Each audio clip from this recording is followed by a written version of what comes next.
Subscribe कीजिए हमारे channel Sonipat 24 को। सबसे पहले लेटेस्ट खबरें देखने के लिए बेल आइकन को दबाइए। सोनीपत के खरखोदा में रविवार को दीनबंधु छोटूराम कुश्ती अकादमी में सोनीपत कुश्ती प्रतियोगिता में सांसद दीपेंद्र हुड्डा पहुंचे, जिन्होंने अकादमी में बनाए गए चौधरी रणबीर हुड्डा कुश्ती हॉल का उद्घाटन भी किया। सांसद दीपेंद्र इस अकादमी में 11 लाख रुपए देने की घोषणा की और सभी खिलाड़ी को जीत की बधाई दी। खरखोदा दीनबंधु छोटूराम कुश्ती अकादमी में आयोजित कुश्ती प्रतियोगिता में लड़कों के मुकाबले में 61 किलो में झज्जर के मोहित ने पहला, करनाल के नवजोत ने दूसरा और झज्जर के रोहन ढुल ने तीसरा स्थान पाया। जबकि 70 किलो में सोनीपत के सुशील ने पहला, झज्जर के अमरपाल ने दूसरा और रोहतक के मनीष ने तीसरा स्थान हासिल किया। वहीं 79 किलो में सोनीपत के पुनीत ने पहला, रोहतक के विक्की ने दूसरा और पानीपत के गुरमाल सिंह ने तीसरा स्थान हासिल किया। 92 किलो में सोनीपत के सुनील कुमार ने पहला, सोनीपत के ही सचिन ने दूसरा, झज्जर के मोहित ने तीसरा स्थान पाया। वहीं 125 किलो भार वर्ग में झज्जर के विशाल ने पहला, चरखी दादरी के प्रत्यक्ष ने दूसरा और झज्जर के दिनेश धनखड़ ने तीसरा स्थान हासिल किया।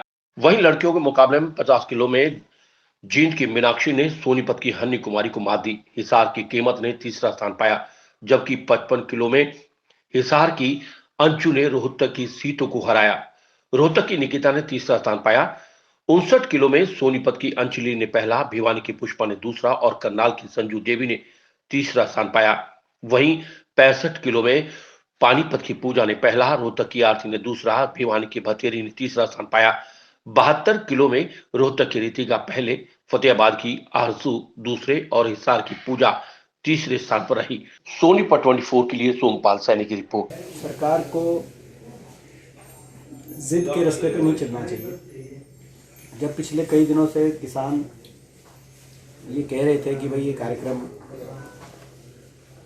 का बहिष्कार किया जाएगा, तो यहाँ तक कि जब रिपोर्ट भी प्रशासन की गई थी कि भाई यहाँ पे अभी कार्यक्रम का माहौल नहीं है, तो ऐसी इन परिस्थितियों में सरकार को टकराव के रास्ते को बढ़ाने की बजाय उसके मूल जो प्रश्न है उसमें जाना चाहिए था। किसानों को, जो अब किसान इतने लंबे समय से बैठे हैं अपनी मांगों को लेकर, उन मांगों के विषय को उस बात का समाधान देने की तरफ ध्यान देना चाहिए सरकार को।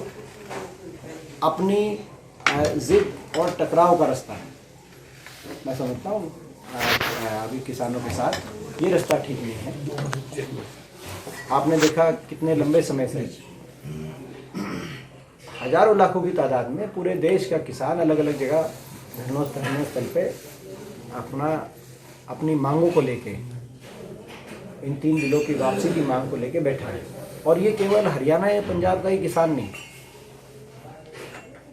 इवन राजस्थान, पश्चिमी उत्तर प्रदेश, मध्य प्रदेश, महाराष्ट्र, अलग अलग प्रदेशों से जो सारी जो खबर आ रही है, तो पूरे देश के किसान की भावना जुड़ी है इस मुद्दे में। तो सरकार को चाहिए कि अपनी जिद को त्यागते हुए, राजहट को त्यागते हुए, मैं केंद्र सरकार की बात कर रहा हूँ, केंद्र सरकार अपनी जिद को त्यागते हुए, राजहट को त्यागते हुए किसानों की बातों को माने।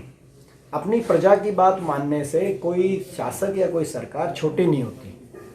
ये किसी का हार जीत का विषय ना बनाया जाए या किसी की अहम या ईगो का इशू ना बनाया जाए। सरकार किसानों को विश्वास में लेकर और विलंब ना करे, क्योंकि ये जो इतनी लंबी लंबी तारीख भी सरकार दे रही है और साथ में कहती है कि हम ये तो करें, वापस तो लेंगे नहीं, और लंबी तारीख, तो वो तो बातचीत नहीं, कहीं ना कहीं वो तो और भी ज़्यादा किसान को अपमानित करने वाली बात है।